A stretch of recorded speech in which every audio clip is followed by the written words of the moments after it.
Hope everyone is doing well. This is the Canadian Foreign Policy Hour, which is a weekly look at Canada's role in the world. And we are at about 150, according to if my MailChimp email thing is correct. I'm not sure if it is, but it says 148 today, I think it said. Different sessions. I'm Eve Engler. I'm coming to you from Jojage, which has long been a meeting place of various First Nations, otherwise known as Montreal. And I'm just going to spotlight this. Yeah,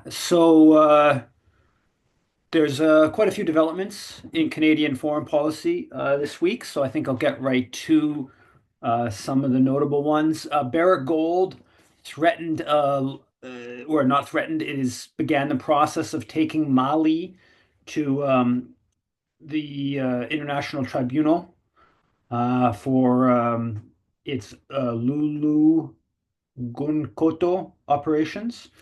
And it's threatening to suspend its operations in Mali. So that's an escalation of this dispute that's been going on for months and months around the how much Mali gets from its natural resources, and it's a pretty big escalation in that battle. Um, there was a series of stories this week about Rwanda, front page of the Washington Post. In Rwanda, exiles, loved ones at risk, and just basically about those who dissent, who leave the country. Their relatives are targeted. Uh, the Observer, the Guardian, had a piece, terrible piece. Children executed and women raped in front of their families as M23 militia unleashes fresh terror on DRC. And just basically about the Rwandan backed, it's probably the wrong word. It's a Rwandan force, really. Um, that's just causing mayhem in Eastern Congo. And this is obviously this is known. This is I guess it's about 2.5 years now since the latest round of Rwandan violence in Eastern Congo. And this Guardian story was just giving more detail to that. There were negotiations that between Congo and Rwanda, that Angola was overseeing, and apparently Kigali pulled out. This is about a little bit over a week ago, according to the one I think it was an Al Jazeera report. Um, so. I think Rwanda is just continuing with its violence. It's extracting huge amounts of resources. There's a piece in Canadian Dimension this week about this lawsuit that is pursued by some lawyers against Apple for basically using stolen Congolese resources that are being transited through Rwanda. And I think they're suing them in French or Belgian court. Um, there was a piece that I read this week. It's from quite a while ago, a few months ago, in this magazine, and it was a piece about the Rwandan community in Toronto. This magazine was a formerly kind of left-wing magazine until Naomi Klein actually seems to have kind of turned it into a bit of a different direction. But so it's this sort of left-wing magazine, Toronto. It's become a very kind of cultural type magazine. That honestly, when I read all the back issues of this magazine when I did the Black Book of Canadian Foreign Policy, and there was all kinds of good stories they had on Canadian foreign policy back in like the 70s, 80s, 90s, and then it turned into much more of sort of a cultural kind of criticism and stuff. in more recent decades. And actually, Naomi Klein was she was the editor of it. I've heard her actually explain um, kind of being challenged over it, and she gives some explanation. I think maybe it was there was some financial reasons or something. I don't remember the details. But anyways, in this magazine article, it's about the Rwandan community, and they're trying to sort of deal with the crazy costs of housing in Toronto. And I knew right away the way it was formulated. I knew there was going to be like a sort of pro Kagame thing in it. And actually, to be honest with you, I read the article looking for this, and lo and behold, I found it. And the author says, back home in Rwanda, the government led by Paul Kagame has been attempting to restore a country that almost destroyed itself. In 2005, the Rwandan government began creating the legal framework necessary to allow agricultural cooperatives that included housing to flourish within the nation's market economy. So this is very pro Kagame, just a little paragraph in there. Um, and this is like everywhere in Canadian media, right? This is uh, and you know, it doesn't matter how much horror is unleashed in Congo. It doesn't matter how obviously authoritarian Kagame is domestically. It continues. I think it was a Financial Times story. I don't remember where. They point out a stat that I hadn't seen in a while, but it's I knew this was the case. It says intra-African trade made up only 15% of the continent's trade in 2023. 15%. So 85% of the trade, according to this statistic, is exporting. And this is, so you talk about like imperialism, you talk about the scramble for Africa, you talk about, what Europeans did. Uh, this is a very important statistic in understanding that still today, so much of the economies are structured to sending raw resources, mostly minerals, whatever, to the coast and to global markets. And if you look at like trains, right, there's almost no trains that are like between major African cities. They're all basically to the coast, right? And that's a legacy of colonialism. That's how the colonial authorities organized things. And as I detail in the Canada and Africa book, Canadians, of course, played a very important role in conquering the continent, both militarily, also let's call it ideologically through missionaries, and and played a role in establishing this political economic structure that in many ways continues to today, where the continent is basically opened up for export. And Monthly Review has this John Bellamy Foster has this long piece which I haven't finished. Read about half of it, big long, probably a 15,000 word piece that I'm unfortunately reading on my phone versus the actual physical paper, or a booklet or magazine that they publish, about imperialism, and about how big chunks of the left so basically sort of deny imperialism or whatever. And there's some parts I haven't, like I said, I'm halfway through it, and I haven't got to the final conclusions of it. But there's some really important parts to this of it's still the terms of trade, the structure of the global economy is still, particularly the African economy in this context, is still very much based upon the colonial process, the imperial process, and continues to replicate these grave uh, injustices in terms of where wealth flows and resources flow, and who makes the value added components and all that kind of stuff. And again, so that 15% of Africa's trade being within Africa is a statistic that helps us, that shows that the imperial process remains.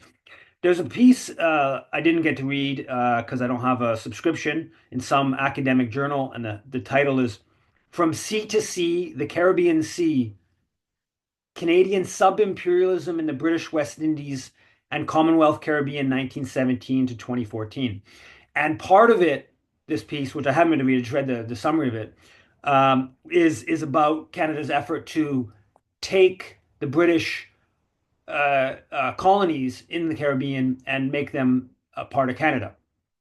And that there was a whole process, two different phases of that were pushed um, in the late 1800s and then at the end of World War One, where the Canadian government wanted to be compensated for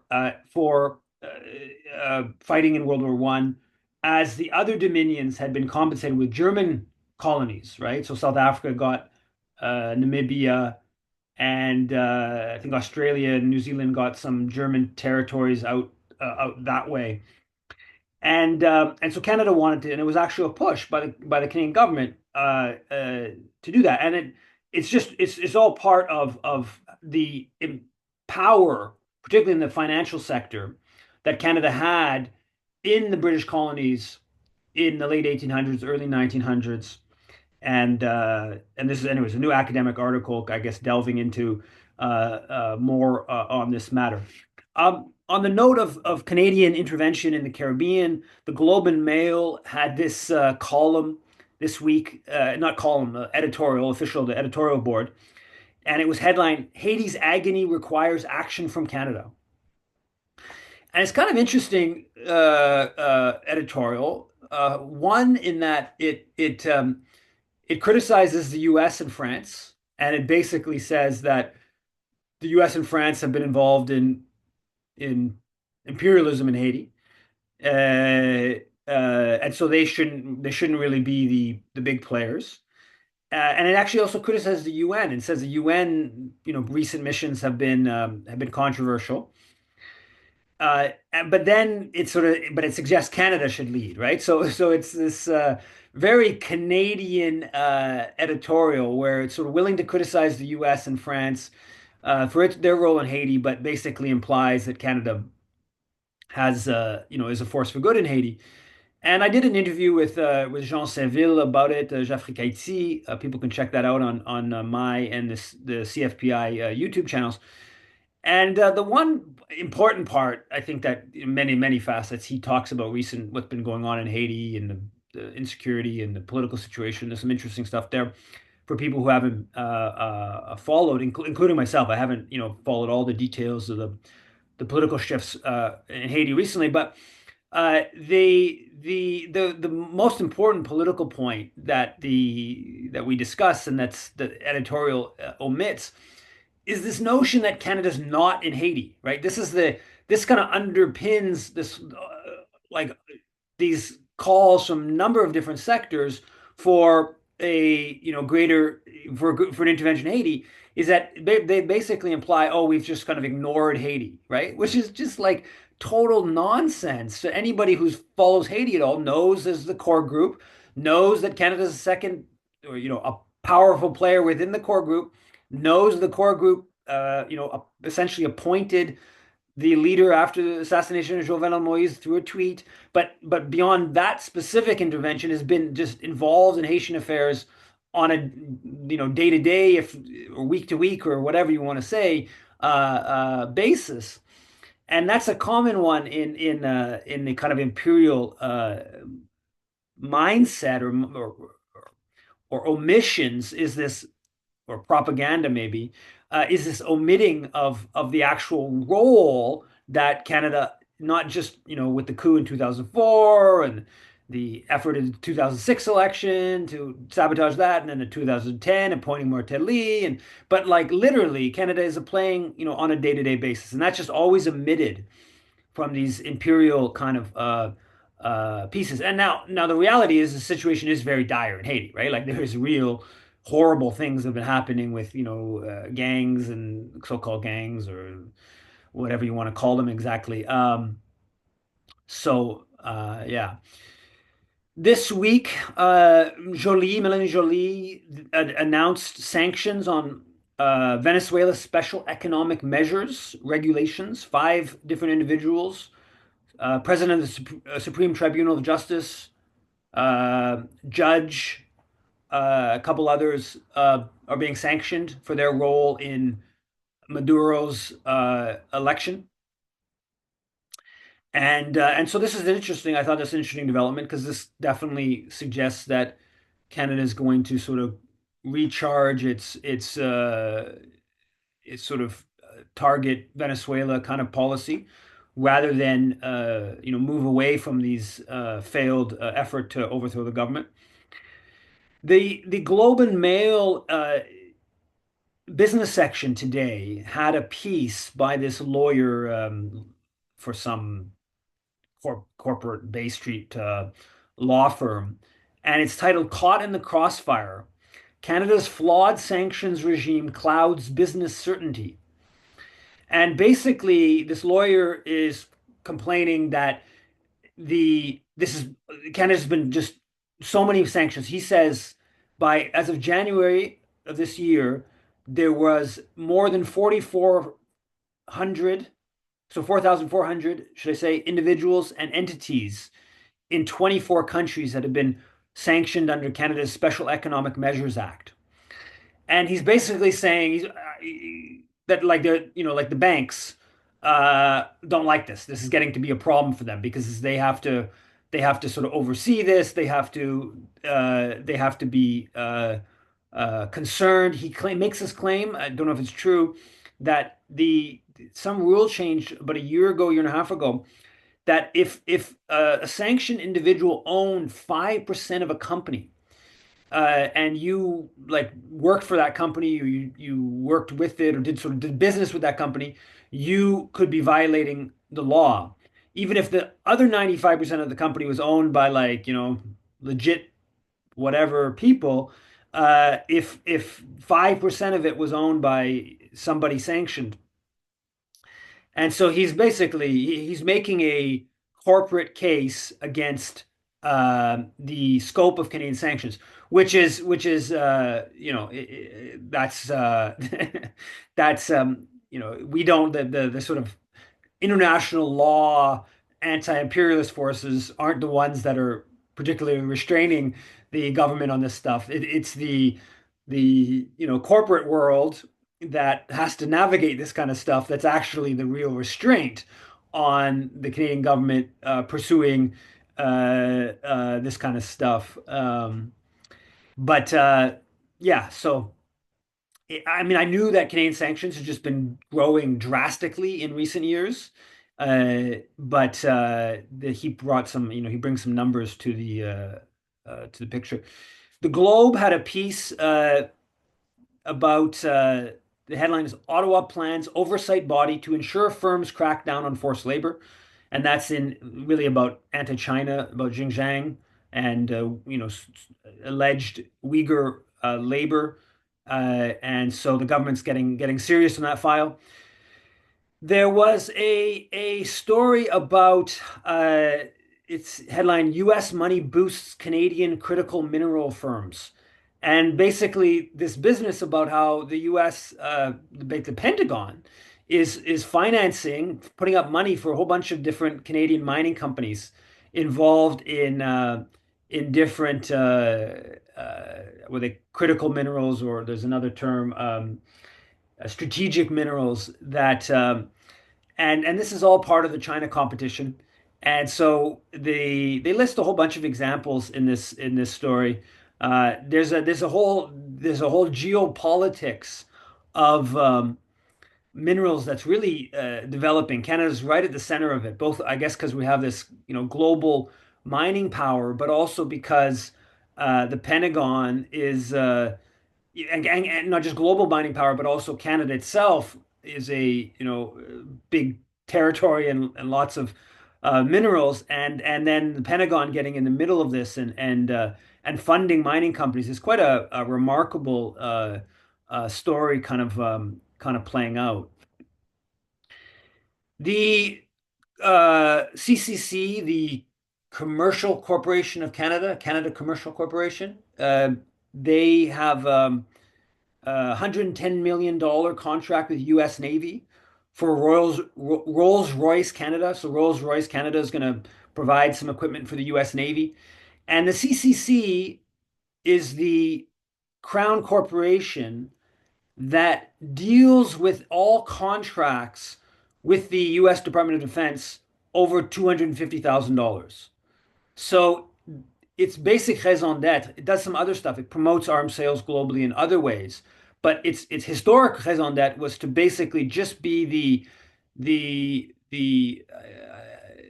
there's not the financier, but the contractor. I think there's a slightly better word for that. But the contractor, the middle person for deals between Canadian arms companies and the U.S. Military. And it just it gives like a bit about like how much the Canadian state is involved in the arms industry and facilitating, and they provide insurance and they provide financing, and they I guess they oversee different elements of the contract, and on and on and on. Uh, David Puglisi has a piece in the Ottawa Citizen saying that the Canadian military plans to boost its ranks to 86,000 personnel. I believe they're supposed to be at 65,000 personnel right now, and they're not quite reaching that. Uh, the Eugene Lang, who's a former top government official, he did that book on Canada's role in Afghanistan, real insider's book, and he's got an op-ed in the Globe business section. 2% defense spending will not be enough for Trump, is the headline. And the Saturday Financial Times front page across the top is the London Financial Times is Trump seeks 5% NATO spending rule. Okay, so I mean I've been saying this that this wasn't going to stop at the 2% was just the starting point. Now, apparently Trump is demanding 5% from the European countries. And apparently, according to the story, there's been some like the basically there's some like I'm willing to accept 3.5. Is there's some negotiation, discussion, whatever going on in the background. I mean, this is insanity. This is just utter insanity of uh, the Canadian Business Council called for 3%. They did their report. This is now coming from all kinds of different directions of just more and more and more social resources going into war, into the war machine. And obviously, Ukraine is a central player in all this, and that's apparently in this Financial Times story that Trump's not planning to really cut back assistance to Ukraine is what's in this story. And but it's sort of like this that's part of this kind of discussion, negotiation, and okay, we'll continue providing to Ukraine, but you got to massively boost your military spending. Uh, so, how much this will trickle down into Canada? Will NATO come up with a formal, update saying now formally we all agree it's 3% or it's 2.5 or 3.5 or whatever the, new number that they'll come up with? Who knows? But it's the pressure is building. The Globe has an editorial. Editorial board. Ottawa's neglect of the military is recklessly indefensible. Just many latest example of many demanding increased military spending. Um,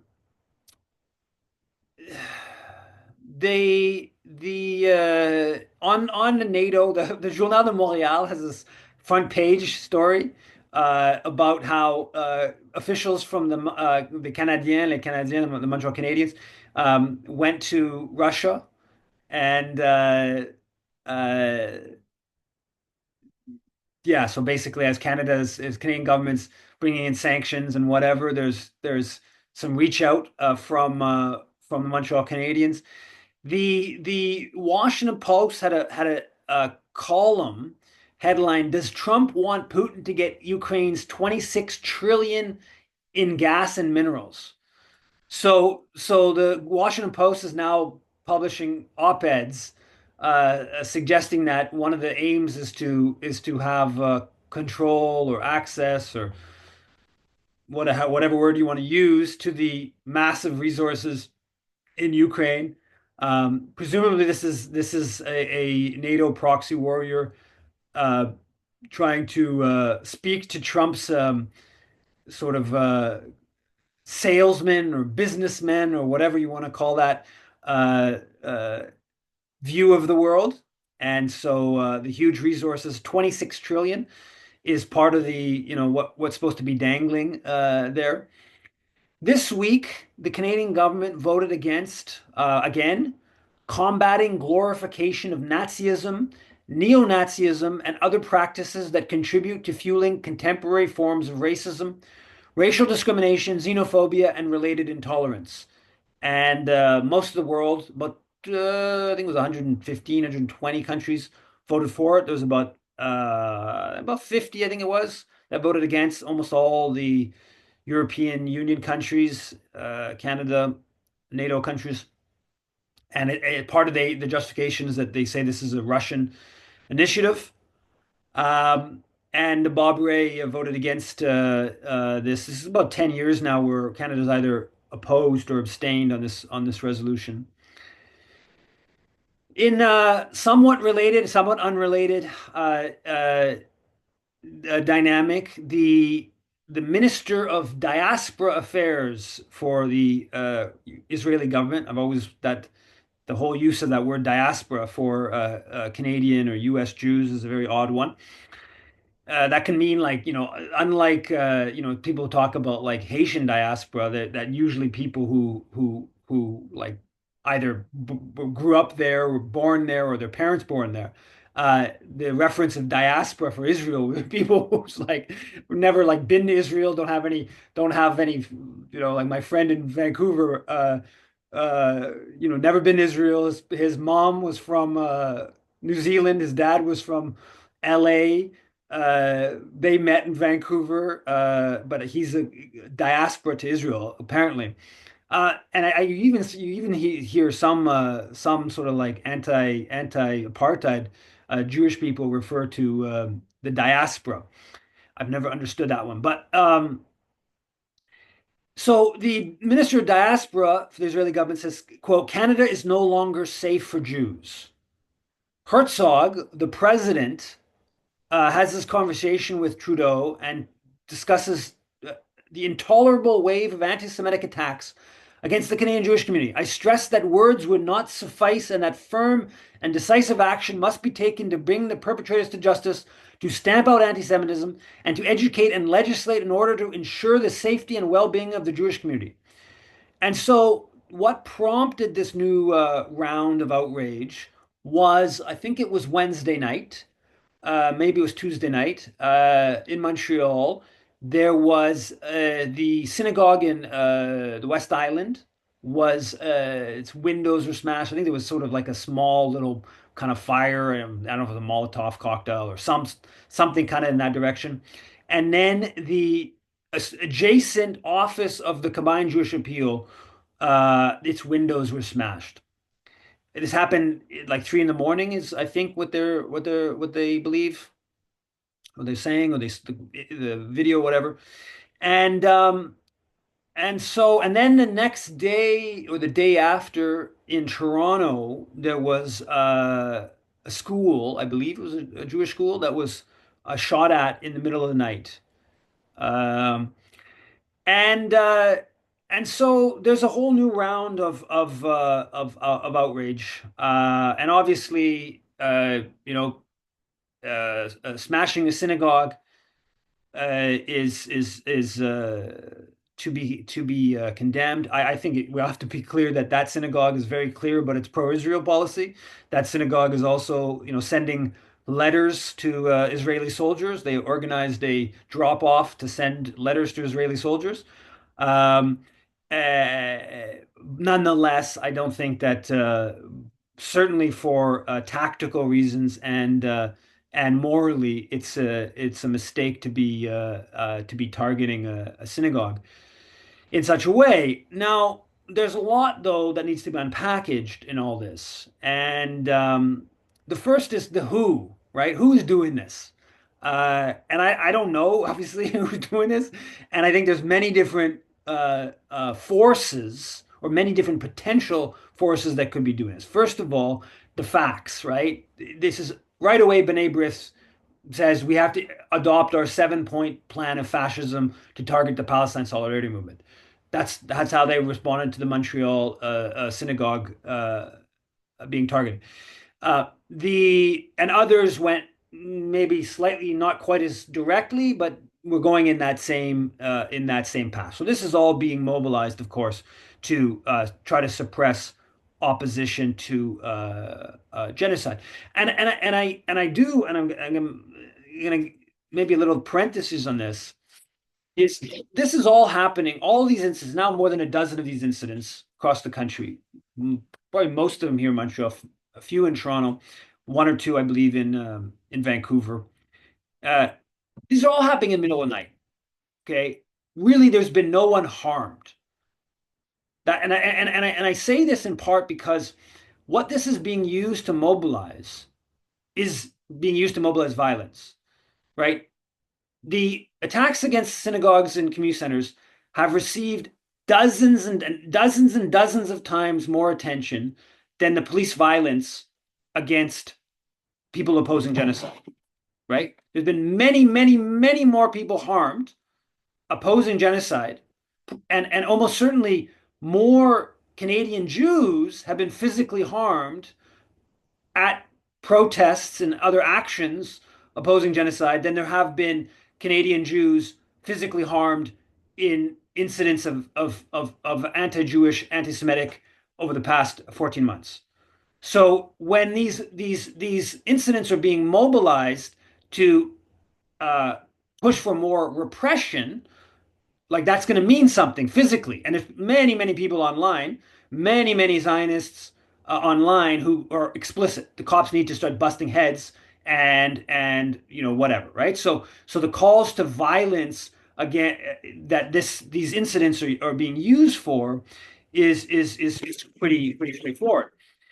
And then you get into the question of who's doing it, and we don't know. And I can speculate, and I will in a second speculate, but I'll start off with some of the facts that we do know about who has been found, who has been arrested on some of these incidents. So back in May, a 67-year-old who was Avram Bobrovsky was arrested for starting a fire at his own synagogue in Toronto, in North York. Okay, the CTV headline was "Congregant accused of deliberately setting North York synagogue on fire." About the same time, Jonathan Setzel, quite a Jewish sounding name, I don't know if he's Jewish or not, was arrested for throwing a rock through one of these incidents at a synagogue. In 2019, in Winnipeg, there was a widely discussed incident at a kosher cafe. I think they scrawled like swastikas on it. And as the Jerusalem Post headline noted at the time, anti-Semitic attack on kosher cafe in Canada was staged by owners, police say. Okay, 2017, there was a huge wave of Jewish institutions in mostly in the US, but also in Canada. I think it was into the dozens in Canada. That was it found out there's a huge wave. There's like anti-Semitic, huge, political attention to anti-Semitism, and then it found out it was an Israeli. The Guardian headline was Israeli teen accused of 2,000 bomb hoax calls and blackmail. Okay, so there's a bunch of incidents. The Aliyah Pambina, who I interviewed about political repression in Toronto, she has a post where she names a couple of other people. She goes through a little bit of the other stuff in Toronto of what's actually happened, who's been charged. She's saying there's no one that's been charged any of this that's associated with the movement. Okay, there's nobody that's a Palestine solid person that's been, and that's basically my understanding of things as well. So now, who do I think is doing these things? That's a different question. Now, I don't. When the first incidents here in Montreal happened, a week, 2 weeks late October, early November of 2023. Um, I obviously was thinking about this, and I was thinking about it. I was thinking like, I don't think that CIJA or B'nai B'rith or one of the organized or Hillel or whatever. I don't think that they do this because I don't think they would have the easily accessible, like they wouldn't really have the people to do it, the right person to do it, and they would understand that the potential cost is high, right? You thrown in jail, potentially get caught, or it would be the cost would be pretty high. So I don't think that I think there are these incidents where there seems to be individual Jewish Zionists who've done these. That okay, so we have examples of that, so it's pretty sure that that's happened. Um, but okay, so then you go, okay, well, are there pro-Palestinian people who may have done this? I think that's possible. I do think it's possible. I think it's possible you have some young angry uh teenagers, whatever, who are they're appalled by what's happening and they blame the Jews or like that's how they formulate it, and they see a Jewish institution and they bust a window or fire a wheel gun or I think a few of them are like pellet guns. um that's possible. I think that that it's obviously immoral and very unstrategic. Um, if you are coming from a Palestine solidarity, I think it's possible that there's, there is like a far right force that's involved in this and sort of using this opportunity. Um, and then I think very plausibly the Mossad is involved in this, and I have no proof of this, of course. And the reason for Israeli intelligence to be involved in this is not actually about Canada. And a reason that I'm prepared to believe they may be involved in this, unlike the pro-Zionist Jewish organizations in Canada, is because it would be very easy for them. This is nothing. This is late night, bust windows. They have people who clearly would be able to do this. Clearly, have they're trustworthy. You're not gonna like spill the beans. And their reason for doing it is actually not about Canada. It's about Israelis. And the Israeli government clearly has a self-interest. A big fear of Israel is emigration. And it's about scaring Israelis who can fairly easily move to Canada not to. And I think that motive is from the Israeli state is pretty straightforward. And again, the means of doing this would be nothing. This is the middle of the night. No one's being harmed. Some windows are busted. Some shots are fired. So it's a totally I think a totally plausible thing. But it's being very clearly mobilized. Now, I don't know how long I'm going to get into this. I'm just writing this piece about it. I'm kind of thinking my way through this piece. So this person I know here in Montreal, who's kind of in left circles, but I know he's basically a liberal Zionist, Joseph Rosen. In response to this attack against the synagogue, he posts another synagogue attacked in Montreal. Yet again, no one I know posts about it. Jewish friends all sending it to each other privately. Okay, so I read this as a slur against the left. Okay, I read this as backdoor genocide promotion. I read this as what he's saying is that my leftist friends need to be centering incident of anti-Semitism as anti-Semitism is being mobilized to justify a Holocaust. And as it's being mobilized to justify repressing leftists by justifying the police, smacking, hitting, uh, ending demonstrations. That's how I read his post. And I responded to this thing, and unfortunately, lots of lefties, Palestine people, like his post. Okay, to me, that's just totally embarrassing. It just speaks to how valueless Palestinian life is. that people would do would like what is clearly designed as a attack against the left for not centering something that, quite honestly, every single politician condemned. The front page of the Montreal Gazette, every single media outlet in Montreal had it in their paper, all over the media. It was discussed multiple the front page of National Post, all over, all over. So this business about it doesn't get enough attention. Give me a break. The self-absorption to have the gall to say that is just stunning. But yet lefties, pro-Palestinian people will like this kind of stuff. Very embarrassing in my opinion. But the underlying that so I write say, well, if you haven't uh, posted about how false allegations of anti-Semitism are being mobilized to promote a Holocaust, uh, show me where I said show me where you've posted, just kind of like throwing it back at him around, you haven't done this thing that's actually worse. You haven't posted this thing that's actually worse. But then it got me thinking more deeply about this whole question.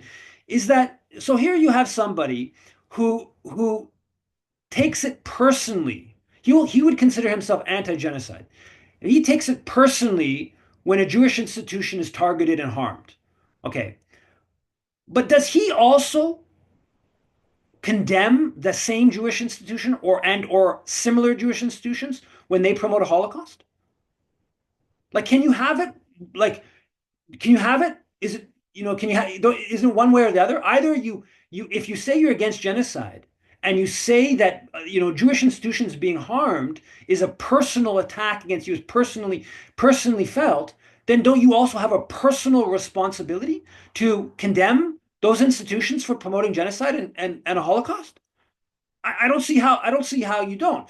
And as I'm writing in this piece, I don't mean it in the literal sense here. I don't mean it in a literal sense. There's too many Jewish institutions in Montreal that are promoting genocide and a Holocaust. So I don't think anyone, even including myself, who's probably done more on writing on this than anyone, I haven't criticized every single different Jewish institution in the city that's promoting the unjustifiable. I mean it in the general sense. If you haven't publicly, criticized synagogues, private schools, Jewish camps, the community centers organizing land theft sales, the Combined Jewish Appeal, whose office was targeted for sending millions and millions to Israel every year. If you aren't on the public record criticizing these institutions for their promotion of apartheid and genocide, then like you can't have it both ways. Like if you're gonna be anti-genocide and identify with these institutions when they get targeted, you have to also like criticize these institutions if you say you're anti-genocide. Uh, Anyways, I'm flushing that point out, and I think it's a very controversial point, but I think it's absolutely correct. Um, on the note, I guess maybe I'll skip a little because I've gone on a little too long. I did want to talk about this Project Resolute. I did an interview I mentioned her, Aliyah Pabina, who's with the No Arms and Arts, the Giller Prize stuff, and other stuff in activism in Toronto about this Project Resolute. And this is the Toronto Police's project of targeting. Officially, it's about hate crimes, and they've increased the number of officers from, I think, 6 to 32 that are part of this. This is post October 7th. And so she posts. What got me going on this with her is that she posts about they organized an event for displaced families in Lebanon, in rural Lebanon, and a police officer shows up at the event in Toronto. And just as she said, she went up. I guess later on she goes up to him just to say hi. And so she says that she's been at least four events they've organized where the officers just show up. It's just like some like fundraiser. One's a fundraiser at a bar. The cops show up. They ultimately scare the small bar owner, make her really not wanting to have these types of fundraisers in the future. And there's been millions of dollars put into this initiative. It got, where it got attention. The Breach published a couple of pieces about it.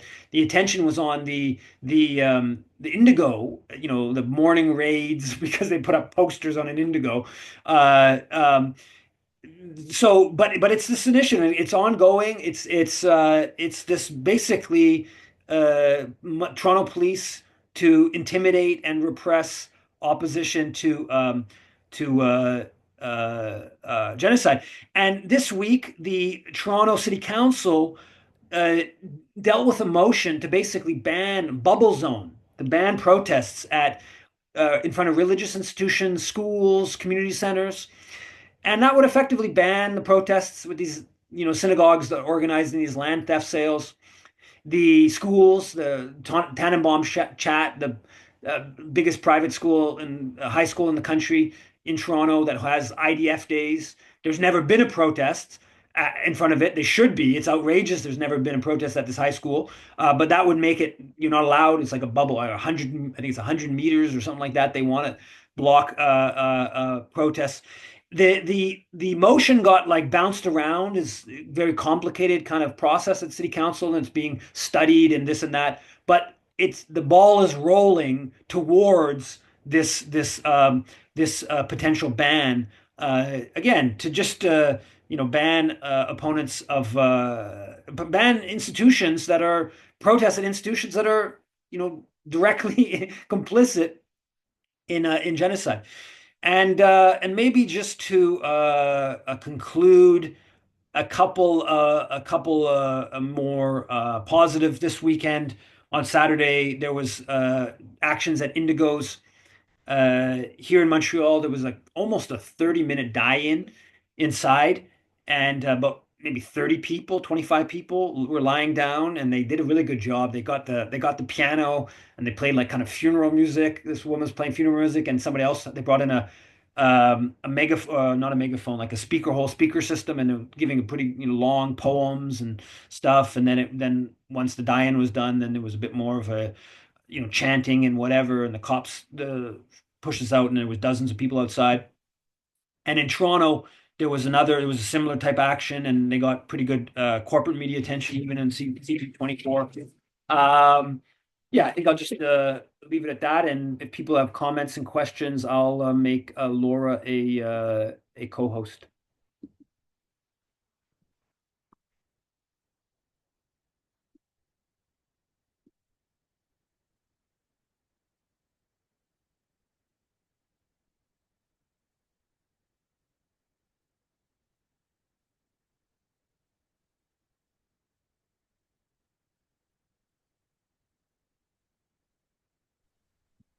Oh, okay. I just unmuted.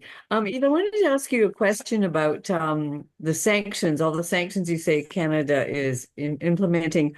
Are these almost all sanctions that are following American sanctions, or I don't know how that works. When the US imposes sanctions and secondary sanctions, does each individual government and another country then have to do the same type of thing officially, or is it just so is that what Canada's doing, or does Canada impose many sanctions on its own that are separated and detached completely from US sanctions? My sense of it, it's certainly not second to secondary sanctions dynamic. That's not, but it is following the U.S. It's certainly geopolitically it's following the U.S. Uh, and uh, and often it's like same individuals, and there's clearly information sharing and following that kind of dynamic. Um, but yeah, so obviously Russia has, I think, the biggest share of sanctions has been on Russia, but there's been lots of sanctions on Venezuela, Iran, China. Um, the story said 24 countries. North Korea, North Korea stuff, a lot of that would be actually, the UN Security Council would have approved that. I think Myanmar, there's some on Haiti, some, like they sanctioned gang leaders in Haiti and some elite Haitians. How Um, about Cuba? Are there any on Cuba? interesting question. My guess would be no, but I don't know that. Oh, okay. Just one last question before we go to Allison. I was just wondering, like, does the Parliament actually have to vote on these sanctions, or is it an executive decision that the Prime Minister can just make? And Yeah, it's executive. oh, I don't know exactly. Is that it's coming from the forum? I mean, Jolie's announcing it, so it's coming from Global Affairs. oh, okay. Okay, Allison, go ahead, please. Allison, yeah. Allison, I think you've just muted yourself. Can you unmute again? You were unmuted. Okay, N- go ahead, Yep. Allison. Well, it's I was wondering if you could say something about the recent decision by McGill's Board of Governors to not divest. That was reported recently in the McGill Daily. Oh, I didn't It, see that. Just like in recent days, they explicitly um uh sorry, I'm just checking, looking for that. I didn't see that. well, as I understand it, the special committee analyzed it and said that according to their guidelines, um, social harm was not being caused, and so they advised the BOG to not divest. I will send you that link Yeah, no, I'm just by punching and by. it. I'm just seeing a McGill Tribune story about it. Community sustainability. So this is the Palestine, not on climate, because they agreed to divest in climate, I believe. Let's just see here. Huh. So it's all about the weapons. Yeah. I mean, if you don't if what Israel's done in Gaza is not reached the threshold, I don't know what the threshold would be. Like, is the threshold is every single person in Gaza killed, or maybe it's that every single person in Gaza and the West Bank and half of Lebanon. I don't know if that's the threshold, maybe. Is mainstream television in Canada still showing like are they showing what's happening at the hospital right now in northern Gaza that's being I mean or is that all? I No. don't think so. I Oh, don't, okay. yeah, I don't think I don't really watch. I kind of stopped watching the CBC News World, which I watched, or CBC National, but I watched for a while. But I don't. Mm, You get very little of it in the papers, okay. or none of it. Okay. None of it. I mean, it's kind of Mm. fascinating to be. It's like you're in two different worlds when you watch Al Jazeera and then you engage in social media. It's just, anyways. Go ahead, Nadia. Yes, hi, Eve. Did you see the 60 Minutes broadcast yesterday? It's about Mossad and how they managed to sell the pagers to uh, a company without telling them that they had placed explosives in the pagers. So when you were talking about there's a possibility that Mossad is the one putting shooting at the mosques. It's quite possible, but you see the way she presented it yesterday on 60 Minutes. Leslie Stahl did the interview with the man covered all the way, covered every part of him was covered. So you didn't, That you was 60. No, but couldn't Sure. identify him. yeah, bombings today on the TV. Was it Is on? somebody else talking besides I think Nadia? Catherine. Catherine? I think you're unmuted. But yeah, finish off, Nadia. Yeah, I just wanted to ask you, what did you think of that? If you look, I haven't seen it. I saw people talking about it and how it was presented as this like yeah, kind of wonderful strategic feat, but the whole like the absolute criminality of it all was just kind of left yeah, aside. it was brushed off. I sent her a tweet. I said, "Shame on you." I forget what I said now, but I told her it's a shame that you're not that you're glorifying a criminal war act. That this is what you're glorifying. This is against the Geneva Convention and international law. That's what I told her in my tweet. Yeah, Good for you, and Nadine. almost for sure it was like the Israelis that went to her to offer her this like, scoop, right? Like this was this was Yes, part of their propaganda yes. PR outreach, you know? Yeah, Oh, I'm sorry, Nadia. Sorry, I accidentally muted you. You'd have to she unmute. actually said, this is the supremacy. She actually said that. This is Israeli Okay. supremacy. So, in other words, I told her, so that might is right then. Might it makes right. Well, Okay. Israel has made very clear that that's their policy. I mean, if can you more egregious in your face example of might makes right? I mean, God, they just blew up everything in every different, military installation in Syria after, I mean, it's just egregious. Okay, Catherine, go ahead. Yeah, we did watch global TV national news this evening, and they did put on some of the latest Israeli attacks in Gaza, including they showed images of a tent camp where the things were where people were killed, and they showed a car that was blown up, and two people killed in it. So there is something still getting reported. Um, and I don't know about CBC. Sometimes we flip back and forth, and CBC does still have some of it. Um, and they actually let me on the national, not the national, sorry, the cross country checkup yesterday evening, and I had said I was gonna, one of the things I wanted to talk about was an arms embargo on Israel. And then I know June said, now they'll let you say one quick thing, so make sure you make your priority, because I talked to the person who you first talked to, and I talked about Haiti and military spending and scapegoating migrants, and anyway, I cut it down and made it much shorter.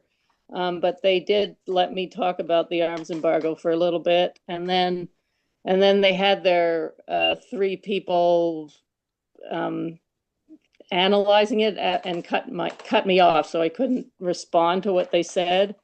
So I mean, you can probably imagine it's a an ex-Tory and an ex-Liberal and an ex-NDPer, and their political analysis of it. So anyway, I don't know. Is there anything else, June, that we should contribute? Thanks. Oh yeah, we did see the 60 Minutes thing too. Oh, And what I thought was really appalling was that they acted like all the pagers, the booby trap pagers and walkie-talkies were in the hands of Hezbollah fighters. That's what they used. For 10 years. Then they had those pagers, no, not the pagers, the walkie-talkies for 10 years without exploding them.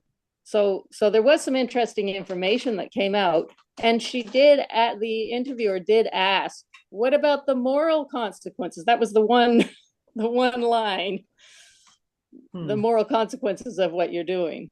But anyway. Okay. Thank you, Catherine. Thanks for letting us know about the media. Go ahead, Wendy. Can you unmute Wendy? I just wonder if anybody heard about what our esteemed Premier of Manitoba had to say to B'nai B'rith the other day. That he thought anybody who says from the river to sea, Palestine will be free, should be charged with hate speech. Oh, That's what the premier. That's what Canoe Web in Canoe his said. talk, yeah, Wow. just disgusting. Wild. So, and a fair number of protesters canvassed for the NDP in the last election. So, there's no what's stunning about all this, just watching it, it's just like there's no threshold. There's no threshold of Israeli barbarity that will Yeah. like literally, and this is why you see that when I see someone like this Joseph Rosen on Facebook wanting to censure like like he like the, does he, do you not like become like does the how this is used politically not make you uncomfortable at like Mm. what I mean how many people need to be killed? Like this week there was two PhD students who were supposed to Yeah. go to the University of Winnipeg. They were, I don't know if people On, saw that, they were just incinerated in Gaza, right? on their way out, trying to get to Rafa to get out. Yeah. Yeah. And just like I- but it's like we're like all concerned about a window busted at 3 a.m. when no one's in the building. And that's not an argument for a window being busted at 3 a.m., but like come on. Mm. It's just wild to watch. Yeah. Oh, it's shocking. Okay, I think okay, we have one last one. Lynn, can you unmute, please? Was the Rafa thing you were just talking about, the twins, the 26-year-old twins that were going Yeah, that's right. Tragic. at Waterloo? They have a, a program that they're in that helps internationals that are in a difficult situation. Yeah. Hmm. Yeah, that's incredibly So yeah, the competition between the two things, I agree, is very, they can't be compared. yeah. Okay, I think that's it, Eve. Thanks, everyone. Thank you, Eve. Thanks. Ciao. Happy holidays.